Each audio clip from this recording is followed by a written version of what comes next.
I was only 13, but I got accused of killing a classmate. I kept saying I didn't do it, but no one listened. SWAT broke down our door, slammed me to the floor like I was a threat, and dragged me into a cop car. I was frozen, no clue what was happening. Since I'm a minor, my parents were allowed to give me a lawyer, but when we got to the station, they panicked. We didn't know anyone, so we had to take the public defender. They told me I could choose someone to be with me. I paid my dad to sit through the questioning and stay for the blood test. He said yes, without even thinking. He stayed right next to me during the medical check, held my hand the whole time, like I'd disappear if he let go. The lawyer told us we could say no to giving them my phone. We did. But when the cops said I had to strip for a search, my dad snapped. He tried to argue, tried to stop it. They just told him it was procedure. His jaw locked, his fist clenched. But in the end, they surrounded me. Under the bright light in that cold room, I had to take everything off. I was 13, and I looked like a ghost under that light. My dad's eyes broke. That was the first time I saw what real helplessness looked like.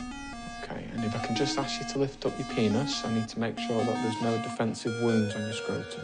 They finished the search and gave me clothes from the station. I hadn't even recovered from the shame when the lawyer said, "Get ready, they're about to start." I forced myself to stay calm. I knew what to say and what not to, but the calmer I got, the more nervous my dad became. He kept glancing at me, then turned to the lawyer and whispered, "What should I be doing right now?" The lawyer didn't sugarcoat it. He said if the cops were allowed to break in and take my blood, then they must have had real evidence. They hit my dad like a gut punch. He believed I was innocent, but now I could see doubt on his face. He stopped looking at me, just sat down in the waiting room and said quietly, "Tell me what really happened." Before I could answer, an officer came in. It was time for official questioning. The victim was a girl in my English class. We barely spoke, but last night she left home at 8,000 Andy, and 2 hours later her body was found. The report said she was gone between 9,030 and 10,030. They said she had 7 wounds. Then they played the footage. It showed me following her. Then we had a struggle in the parking lot. In the video, you could clearly see me swinging something at her. It hit my dad hard. He couldn't sit still anymore, and I finally broke. I don't even know if I screamed.